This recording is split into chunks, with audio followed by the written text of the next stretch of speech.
तुला राशि वालों, आप सभी का स्वागत करते हैं तुला राशि भिंड यूट्यूब चैनल में। मित्रों, बधाई हो, सावन के तुरंत बाद खुशखबरी का कॉल आने वाला है।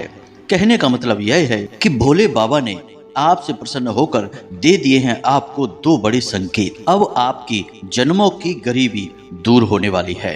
चाहे करोड़ों का कर्जा हो आपके ऊपर, चाहे व्यापार में कितना ही घाटा क्यों ना हो गया हो, चाहे रिश्ते नातों में आग लगी हो, और फिर चाहे आप कर्जे के बोझ के नीचे दबे जा रहे हो, हालत चाहे कैसी भी हो, अब आपकी हर एक समस्या का अंत आ चुका है। क्योंकि अब स्वयं बाबा भोलेनाथ ने आपकी तपस्या से प्रसन्न होकर आपको दो बड़े संकेत दे दिए हैं। अब यदि आपने इन दो बड़े संकेतों को पहचान लिया और इनके अनुसार कुछ जरूरी उपाय और क्रियाएं भी कर ली, तो दुनिया की हर खुशी आपके कदमों में आ गिरेगी और किसी भी प्रकार की तकलीफ हो उससे आपको मुक्ति प्राप्त हो जाएगी। क्योंकि स्वयं बाबा भोलेनाथ आपके जीवन में खुशियां ही खुशियां भरने जा रहे हैं। लेकिन याद रखना बंधुओं कि देवी देवता जब प्रसन्न होते हैं तो जातक को कुछ संकेत देते हैं।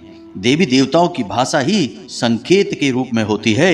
वे कभी स्पष्ट तौर पर किसी से कुछ नहीं कहते सुनते और ना ही प्रत्यक्ष तौर पर किसी के सामने प्रकट होते हैं, मात्र संकेत देते हैं।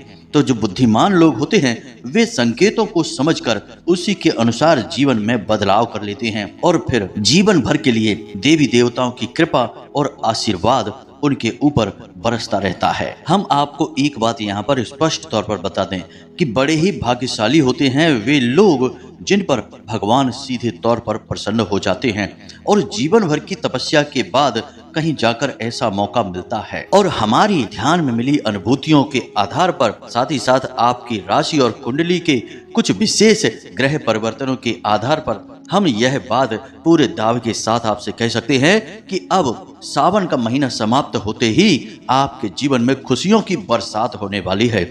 और यह होगा केवल और केवल बाबा भोलेनाथ की कृपा और आशीर्वाद से। तो कौन से हैं वे दिव्य संकेत जो बाबा भोलेनाथ ने आपको दे दिए हैं और कैसे आपके जीवन में अब परिवर्तन आने वाले हैं, साथ ही साथ कौन से वे जरूरी कार्य हैं जिन्हें आपको करना होगा ताकि यह कृपा जो आपके ऊपर आई है बाबा भोलेनाथ की वह जीवन भर आपके ऊपर यूं ही बरसती रहे और आप दिन प्रतिदिन तरक्की करते रहें और अपनी दुख और तकलीफों से मुक्ति प्राप्त करते रहें। सारी बातें हम आपको आगे वीडियो में बताने जा रहे हैं। बस पूरे धैर्य के साथ ठंडे दिमाग से आपको इस वीडियो को देखना होगा। इस वीडियो को बनाने में हमने बहुत मेहनत की है और बिल्कुल सही समय पर हम यह वीडियो आपको दे रहे हैं। कहीं आपने इस वीडियो को 10 दिन बाद देखा होता तो इस वीडियो का कोई महत्व ही नहीं था, क्योंकि यह परिवर्तन तुरंत सावन महीना समाप्त होने के बाद आपकी राशि और आपकी जिंदगी में आने वाले हैं। तो आप बिल्कुल सही समय पर इस वीडियो को देख रहे हैं। अब बस करना आपको यह है कि इस वीडियो को अंत तक देखना है और सारी बातों को समझने की कोशिश करना है और फिर हम जो आपको उपाय बताएंगे, क्रियाएं बताएंगे, उन्हें अपने जीवन में शामिल कर लेना। छोटे छोटे से सरल उपाय और क्रियाएं हैं, कुछ विशेष सावधानियां हैं जिनके अनुसार आप भोले बाबा की कृपा को अपने जीवन में हमेशा के लिए बनाकर रख पाएंगे और तरक्की और कामयाबी हासिल करते चले जाएंगे। तो आपके लिए यह वीडियो किसी रामबाण इलाज से कम नहीं है, क्योंकि आपके जीवन में तकलीफों की बाढ़ सी आ गई है।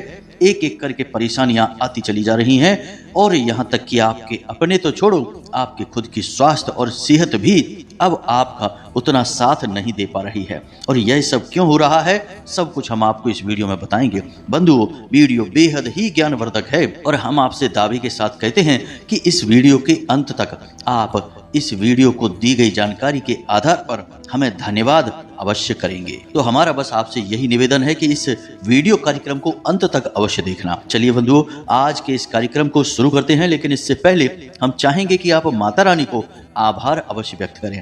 कमेंट बॉक्स में पूरे भक्ति भाव के साथ जय मां भद्रकाली कृपा करो एक बार नहीं 3 बार लिखना। माता रानी की आपके ऊपर पूरी कृपा बरसेगी, हमें पूरा विश्वास है। साथ ही साथ जय भोलेनाथ भी अवश्य लिख देना, क्योंकि भोले बाबा ने ही अब आपके ऊपर विशेष कृपा की है, तो उन्हें भी आभार तो व्यक्त करना ही होगा। इसी के साथ साथ यदि आप इस चैनल पर पहली बार आए हैं तो हमारा आपसे निवेदन है कि आप इस चैनल को सब्सक्राइब अवश्य कर लें।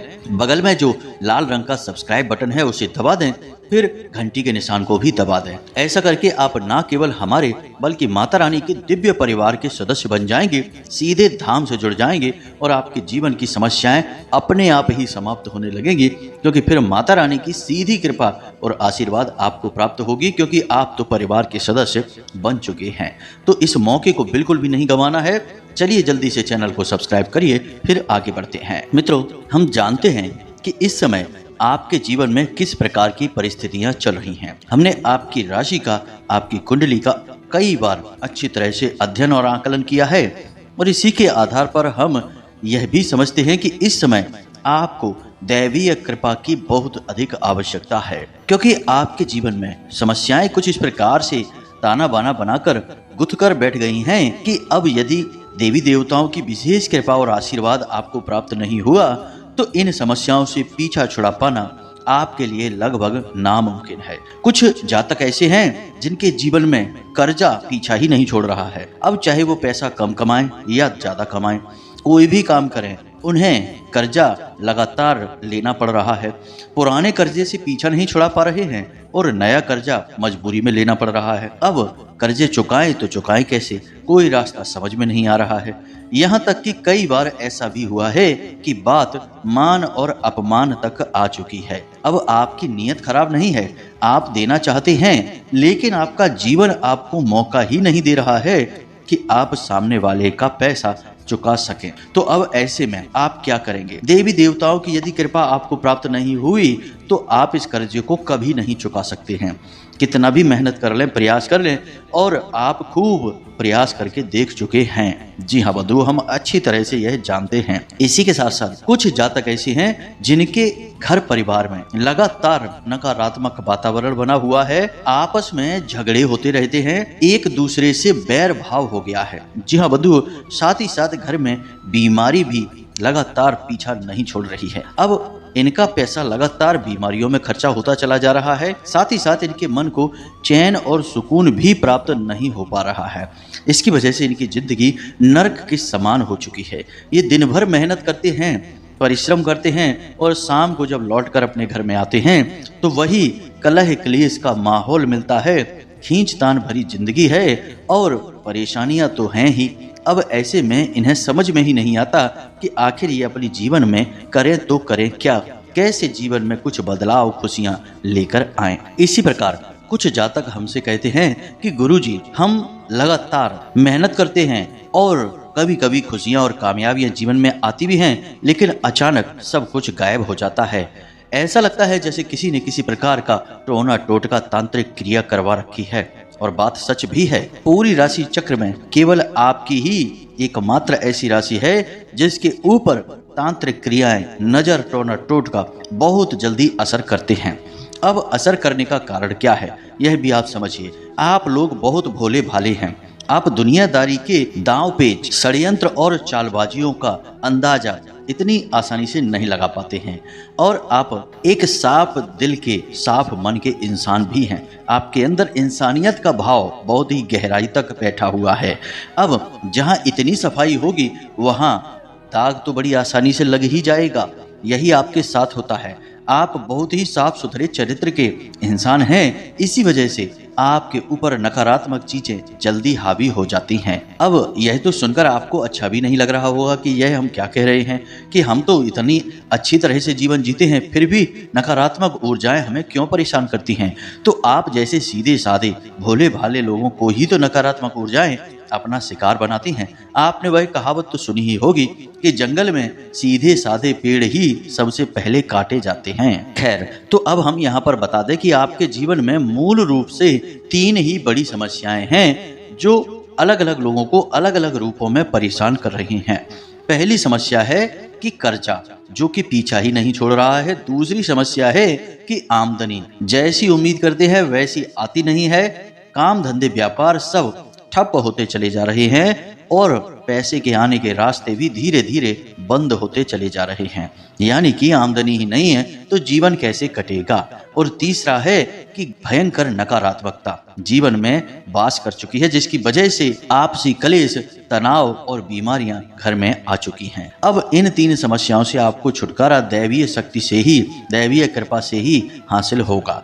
तो अब हम आपको बता दें कि आपने सावन के महीने में भोले बाबा की जो सेवा की है उससे भोलेनाथ आपसे प्रसन्न हो चुके हैं।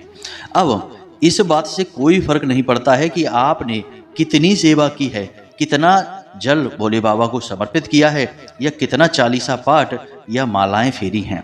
यह सब तो कर्म कांड हैं। भगवान इन सब कर्म कांडों को तो नहीं देखते, वे केवल देखते हैं आपके अंदर बैठे हुए आपके भाव को। यदि आपने पूरे भाव के साथ भगवान को एक बार भी आवाज लगा दी तो भगवान दौड़े चले आते हैं। आपने मार्कंडेय की कहानी तो सुनी ही होगी, जिसमें छोटे बालक मार्कंडेय, जिनको ले जाने के लिए स्वयं यमराज खड़े हैं, और उन्होंने पूरे भाव के साथ भोले बाबा के मंदिर में भोले बाबा को आवाज लगाई तो स्वयं भोलेनाथ उन्हें बचाने के लिए वहां प्रकट हो चुके थे। तो यही है भगवान को प्राप्त करने का मार्ग। तो अब हम यह नहीं कह रहे कि आपने पूरे सावन भर लगातार भोले बाबा की तपस्या की है, बहुत मेहनत की है, जिस वजह से भोलेनाथ प्रसन्न हुए हैं। मेहनत से भगवान कभी प्रसन्न नहीं होते, भगवान तो भाव से प्रसन्न होते हैं। और हमने यह भी आपसे कहा है कि आपका जो हृदय है वह बेहद पवित्र है, साफ है। तो आप जितनी भी पूजा पाठ करते हैं वह शुद्धता के साथ करते हैं। दिखावेबाजी से आपको कोई लेना देना नहीं है। आपका मानना यह है कि भगवान तो आपके हृदय में वास करते हैं, अंतर्यामी हैं और आपके मन को अच्छी तरह से समझते हैं। तो आप क्या सोच रहे हैं, इस बात से भगवान को फर्क पड़ेगा, ना कि आप उन्हें क्या चढ़ा रहे हैं और कितनी मेहनत कर रहे हैं। इस सब से, इस वजह से ही आप जितनी भी पूजा पाठ करते हैं वह अत्यंत शुद्ध और पवित्र हृदय के साथ की जाती है। इसलिए हम आपसे कह रहे हैं कि भोले बाबा आपसे अब सावन के महीने में प्रसन्न हो चुके हैं और आपको संकेत दे रहे हैं। अब आपको करना यह है कि इन 2 बड़े संकेतों को आपको पहचानना होगा। आप यदि इन संकेतों को पहचानेंगे तभी तो आप समझ पाएंगे कि भोले बाबा आपसे प्रसन्न हैं और वे आपसे क्या चाह रहे हैं। तो ध्यान से सुनिए, हम आपको इन संकेतों के बारे में बताएंगे और इसके बाद कुछ उप संकेत भी बताएंगे, क्योंकि केवल एक बार में संकेत बता देने से ज्ञान अधूरा रहेगा। उप संकेत भी बताएंगे और उसके बाद आपके बारे में बताएंगे कि आपको क्या करना चाहिए इन संकेतों को प्राप्त करने के बाद। जी हाँ बंधुओं, तभी यह ज्ञान पूर्ण होगा, वरना अधूरा ज्ञान रहेगा। तो अब आप सारी बातों को ध्यान से समझिए। भोले बाबा को भोले बाबा या भोलेनाथ इसीलिए कहा जाता है कि वे बेहद ही भोले भाले हैं।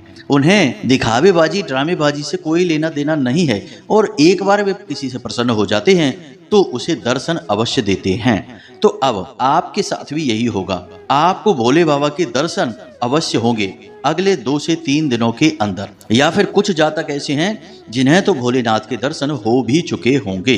कैसे हुए हैं यह हम आपको बताते हैं, जरा ध्यान से सुनना। सपनों के माध्यम से भगवान आपको दर्शन दे चुके हैं, और नहीं दिए हैं तो अगले 2 दिनों या 3 दिनों के अंदर आपको दर्शन देने जा रहे हैं।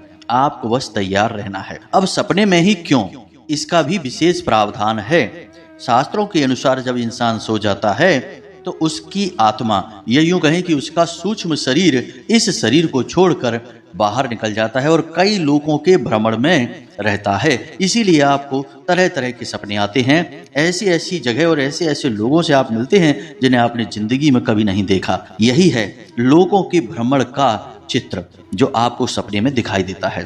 तो जब आपका सूक्ष्म शरीर आपके इस स्थूल शरीर से निकलकर बाहर रमण करने लगता है, तभी दिव्य शक्तियां उस सूक्ष्म शरीर को दर्शन देती हैं। जी हाँ मित्रों, यानी कि आपकी आत्मा को दर्शन देती हैं, और उसी की यादें आपके मन में बसी रहती हैं, जो आप सपने के रूप में समझते हैं कि हमने सपना देखा। लेकिन असल में जो आपने सपना देखा वे सारी हकीकतें हैं, वास्तविकताएं हैं, किसी न किसी लोक के वे दृश्य हैं, चित्र हैं, जहां से आपने रमण करते हुए उन दृश्यों को देखा है, आपकी आत्मा ने, आपके सूक्ष्म शरीर ने। तो आपको भोले बाबा किसी न किसी रूप में दर्शन अवश्य दिए हैं। जैसे कि आपको सांप के दर्शन हुए होंगे जो कि शिवलिंग के आसपास लपेटा गया है, यानी कि शिवलिंग के आसपास बैठे हुए सांप को आपने देखा है। या फिर भोले बाबा के मंदिर को आपने देखा है या फिर स्वयं भोले बाबा को ही देखा है? जी हाँ बंधु, आप हमें कमेंट करके अवश्य बताना कि इनमें से आपने किस रूप में भोलेनाथ को देखा है। अब यह आपके तपोबल के ऊपर निर्भर करेगा कि किस रूप में आपको भोले बाबा दर्शन देते हैं। किसी को सिर्फ सांप के रूप में, किसी को त्रिशूल के रूप में, किसी को शिवलिंग के रूप में, किसी को साक्षात भोलेनाथ दिखाई देते हैं खड़े, जी हाँ मित्रों, नंदी के साथ, और किसी किसी को तो पूरा शिव परिवार ही दिखाई दे जाता है। लेकिन कुछ लोग ऐसे होते हैं जिनका तपोबल सूक्ष्म होता है, उन्हें और मेहनत की आवश्यकता है और भी साधनाओं की आवश्यकता रहती है, तब उन्हें दर्शन होते हैं। तो ऐसे लोगों को भोले बाबा सूक्ष्म दर्शन देते हैं, यानी भोले बाबा की पीठ दिखाई दे सकती है या फिर उनका चित्र दिखाई दे सकता है या फिर उनका शिवलिंग या त्रिशूल वगैरह दिखाई दे सकता है या सिर्फ सांप ही दिखाई दे सकता है। अब आपको बताना है हमें कमेंट करके कि आपने किस रूप में भोलेनाथ के दर्शन किए हैं। वैसे तो हमें पूर्ण विश्वास है कि आप में से अधिकतर लोगों को दर्शन हो चुके हैं। जिनको नहीं हुए हैं उनको अगले 2 दिन में होंगे ही होंगे, इस बात को आप लिख कर रख लीजिए। अब बात करते हैं दूसरे संकेत की। यह प्रथम संकेत है जहां भोले बाबा ने आपको दर्शन देकर यह प्रमाणित कर दिया है कि वे आपसे प्रसन्न हैं। देवी देवता जब प्रसन्न होते हैं तो पहले वे साक्षात्कार करते हैं, यानी कि दर्शन देते हैं। अब इस भौतिक शरीर को तो वो दर्शन नहीं दे सकते, क्योंकि इस शरीर में तो इतनी क्षमता ही नहीं कि वे देवी देवताओं के तेज को सह सके। इसलिए आपको सपने के माध्यम से आपकी आत्मा को आपके सूक्ष्म शरीर को दर्शन दिए हैं। अब दूसरा संकेत, यह महसूस करने वाला रहेगा। आपको अचानक से निडरता का भाव उत्पन्न हो जाएगा। किसी भी चीज से आपको भय नहीं लगेगा, चाहे कोई इंसान हो, चाहे कोई समस्या हो, और कोई एक ऐसी बड़ी समस्या जिससे आप लंबे समय से जूझ रहे हैं, अगले 2 से 3 दिनों में उस समस्या का समाधान निकल आएगा या फिर उस समस्या के समाधान से जुड़े हुए कुछ रहस्य, कुछ कारण आपको समझ में आने लगेंगे। कोई एक इंसान आपके सामने बढ़कर आएगा जो आपकी मदद करेगा आपकी समस्या से पीछा छुड़ाने में, या फिर आपका खुद का ही आत्मिक बल इतना बढ़ जाएगा कि आप खुद ही अपनी समस्याओं का समाधान ढूंढ लेंगे। कहने का मतलब यह है कि जिन समस्याओं ने आपको जकड़ रखा है, अब नंबर है उन समस्याओं से आपको छुटकारा दिलाने का। इसीलिए तो भोले बाबा आपसे प्रसन्न हुए हैं। तो अब आपको यह बंधन कमजोर लगने लगेगा, यानी समस्याओं का बंधन। आपके अंदर आत्मविश्वास बढ़ जाएगा, आपकी क्षमताएं बढ़ जाएंगी, आपकी सोचने की शक्ति बढ़ जाएगी और आपके अंदर निडरता का भाव उत्पन्न हो जाएगा। और सबसे बड़ी बात कि भविष्य में होने वाली घटनाओं की आपको अनुभूतियां होनी शुरू हो जाएंगी। यह बहुत बड़ा संकेत है और हमने पहले ही कहा कि इसे आपको महसूस करना होगा। यह स्पष्ट नहीं है क्योंकि कोई सामने से आकर आपको कुछ भी नहीं बताने वाला है। हमने पहले ही आपसे कहा है, सब कुछ आपको महसूस करना होगा। तो आप इस बारे में जैसे ही विचार करना शुरू करेंगे, आपको ये संकेत मिलने शुरू हो जाएंगे। कहा जाए तो आपके आसपास भोले बाबा की विशेष कृपा और आशीर्वाद विचरण कर रहे हैं, इसका आपको एहसास होने लगेगा। हर वक्त आपको ऐसा लगने लगेगा जैसे आपके साथ कोई है। जी हाँ मित्रों, आप जब अकेले में बैठे होंगे तो आपको लगेगा कि जैसे आपके आसपास कोई है जो आपके साथ ही घूम रहा है। लेकिन आपको उस किसी के साथ होने से डर नहीं लगेगा, अच्छा लगेगा, क्योंकि वह भोले बाबा की ऊर्जा है, सकारात्मक ऊर्जा जो आपको घेरे हुए है और आपके जीवन में अब निवास करने लगी है, रहने लगी है। अब साथ ही साथ कुछ और छोटे सूक्ष्म संकेत भी आपको दिखाई देंगे, जैसे कि जिन लोगों से आपको कोई उम्मीद नहीं है वे आपकी मदद करेंगे। दूसरा कि आप जिस काम के लिए जाएंगे उस काम में आपको सफलता मिलेगी, यानी कि लोग जहां पहले ना बोल रहे थे आपको देखकर वे तुरंत हाँ कहने लगेंगे। तीसरा कि आपके काम धंधे व्यापार में गति आने लगेगी, यानी जहां रुका हुआ था वहां अब गति आ जाएगी। चाहे कोई विवाद हो, चाहे काम धंधा व्यापार हो, चाहे पैसा हो, जो भी कहीं अटक गया था वह अब गति ले लेगा और उसमें सुधार आना शुरू हो जाएगा। लेकिन इन सब के साथ साथ आपको दाम्पत्य सुख भी भरपूर प्राप्त होगा। जीवन साथी से आपको भरपूर प्रेम और आत्मविश्वास प्राप्त होगा। साथ ही साथ जीवन में जो नकारात्मकताएं हैं, बीमारियों का जो वास है, उससे भी धीरे धीरे आपको मुक्ति प्राप्त होनी शुरू हो जाएगी। पैसे कमाने के नए नए स्रोत आपको समझ में आने लगेंगे और बीमारियां धीरे धीरे आपके घर का पीछा छोड़ने लगेंगे। और कभी कभी ऐसा हुआ करेगा कि आप एकदम शांत अकेले में एकांत में बैठे हैं और अचानक आपके रुएं खड़े हो जाएंगे, यानी रोंगटे खड़े हो जाएंगे। अचानक से आपको हल्की ठंड सी लगने लगेगी, या फिर ऐसा होगा कि बढ़िया बहुत ही सुगंधित खुशबू अचानक से आपकी नाक तक पहुंचेगी। तो ये सारे एहसास हैं कि आपके आसपास सकारात्मक ऊर्जा है, भगवान की ऊर्जा है जो वास कर रही है। अब इन संकेतों में से कुछ सूक्ष्म है और कुछ विशेष हैं। आप हमें कमेंट करके बताना कि आपको इनमें से कौन से संकेत मिले हैं।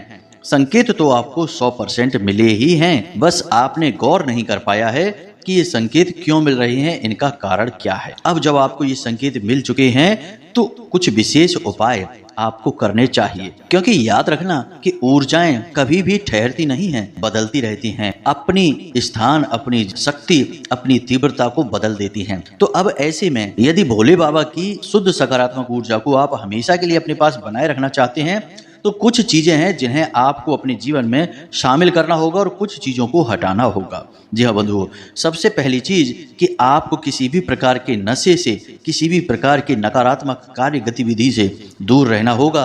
मांसाहार के बारे में तो भूल कर भी नहीं सोचना, जुआ, शराब आदि से हमेशा के लिए दूरी बना लेना, झूठ बोलने की आदत हमेशा के लिए छोड़ देना, जब तक कि बहुत ज़्यादा जरूरी ना हो झूठ ना बोलें। और इसी के साथ साथ किसी भी भिखारी का भूल कर भी अपमान ना करें। आप चाहे उसे कुछ भी दें या ना दें, लेकिन उसका अपमान नहीं करना है। जितना हो सके उतना सात्विक जीवन जीना है और सत्य की राह पर चलना है, क्योंकि यही तो भगवान की राह है। आप देखें, भगवान ने जब जब अवतार लिए हैं, इस संसार में आए हैं, तो उन्होंने धर्म की स्थापना करने की कोशिश की है और दुष्टों का नाश किया है। धर्म की स्थापना करते हुए सत्य की राह पर चले हैं। आपको भी ऐसे ही चलना होगा। अब दूसरा कार्य कि भगवान भोलेनाथ को पशुपति नाथ भी कहा जाता है। तो आपको पशुओं के साथ कैसी भी हिंसा नहीं करनी है, भूल कर भी नहीं करनी है। आपके दरवाजे पर पशु जरूर आएंगे। जी हाँ मित्रों, जब भी भोले बाबा की कृपा किसी जातक पर होती है तो जानवर उस इंसान की ओर जरूर आकर्षित होते हैं, क्योंकि वे आपकी ओर आकर्षित नहीं हो रहे, आपके आसपास जो भोले बाबा की ऊर्जा है उससे आकर्षित हो रहे हैं, क्योंकि पशुओं के भगवान भोलेनाथ हैं। तो अब जब जानवर आपके पास आते हैं तो आप उन्हें कुछ खाने पीने के लिए अवश्य दें। जैसे गाय आपके पास आती है तो आप उसे रोटी अवश्य दें। कुत्ता यदि आपके पास आ जाता है तो उसे भी आप कुछ ना कुछ खाने के लिए जरूर दें। अगर आप कुछ नहीं दे सकते हैं तो कम से कम उन्हें मारे नहीं, भगाए नहीं, वरना यह ना केवल उनका बल्कि भगवान का भी निरादर हो जाएगा। इन बातों का आपको ख्याल रखना है। अब सबसे महत्वपूर्ण बात, इसे आप अपने दिमाग में अच्छी तरह से बैठा लीजिए कि आपको अपने घर के ईशान कोण में एक बेलपत्र का पौधा लगाना है। यदि है तो बहुत अच्छी बात है, नहीं है तो आज ही आप इस वीडियो को सुन रहे हैं और कल ही आप उस पौधे को कहीं से भी लाइए और गमले में स्थापित कर दीजिए, और उसी पौधे के नीचे भोले बाबा का एक छोटा सा शिवलिंग भी लाकर रख लीजिए। यह बहुत ही अधिक पवित्र और सिद्ध कार्य है। और ईशान कोण यानी कि आपके घर की पूर्व और उत्तर दिशा के ठीक बीचों बीच बनने वाले कोने में आपको ये दोनों चीजें रखनी हैं। अब यदि आप अपने घर में अंदर नहीं रख सकते हैं तो फिर आप इसे छत पर रख सकते हैं, कोई समस्या नहीं है। साथ ही साथ आप कोशिश करें कि प्रतिदिन भोले बाबा के शिवलिंग पर आप थोड़ा थोड़ा करके जल जरूर समर्पित करें, और रोज शाम के समय आप उस बेल पत्र के नीचे गाय के घी का एक दीपक अवश्य जलाएं। बस इतना सा आपको करना है। इतना करने से भोले बाबा कभी भी आपके घर से जाएंगे ही नहीं, हमेशा के लिए आपके घर में वास करने लगेंगे। अब याद रखना कि जब आप ईशान कोण में बेलपत्र को स्थापित करते हैं और शिवलिंग को भी स्थापित कर देते, तो असल में आपने पूरा शिव परिवार वहां पर स्थापित कर दिया है, और ईशान कोण है ही भगवान भोलेनाथ का कोना। तो जब आप वहां पर इस क्रिया को करते हैं तो फिर भोले बाबा को आपका घर अच्छा लगने लगता है, वे वहीं हमेशा के लिए निवास करने लगते हैं। बस आपको किसी भी प्रकार का कोई गलत कार्य नहीं करना है। जैसा कि हमने आपको कहा है, सत्य की राह पर चलना है, सत मार्ग पर चलना है, और फिर हमेशा के लिए भोले बाबा की कृपा आपके जीवन में हो जाएगी। तो उम्मीद है कि जो बातें हमने आपको बताई हैं वे आपको समझ में आई हैं, अच्छी लगी हैं। इन बातों का प्रयोग करिए। हमें कमेंट करके बताइए कि इनमें से कितनी बातें आपके जीवन में घटित हुई हैं। हमें विश्वास है कि निश्चित तौर पर बहुत सारी बातें आपके जीवन में घटित हो चुकी हैं और बहुत सी होने वाली हैं। अब इसी के साथ साथ यदि कोई प्रश्न आपके मन में उठता है तो आप कमेंट करके पूछें या फिर डिस्क्रिप्शन में दिए गए व्हाट्सएप नंबर पर मैसेज करके भी पूछ सकते हैं। हमेशा हंसते रहिए, मुस्कुराते रहिए और सकारात्मक रहिए। साथ ही साथ भगवान में अपनी भक्ति बनाए रहिए। मंदिर दिन में एक बार अवश्य जाइए, क्योंकि आपका उद्धार वहीं से होना है। तो आज के इस वीडियो कार्यक्रम को विराम देते हैं, मिलते हैं अगले कार्यक्रम में। तब तक के लिए धन्यवाद। प्रेम से बोलिए जय माई की, जय मां भद्रकाली। माता रानी आपका कल्याण करेंगी।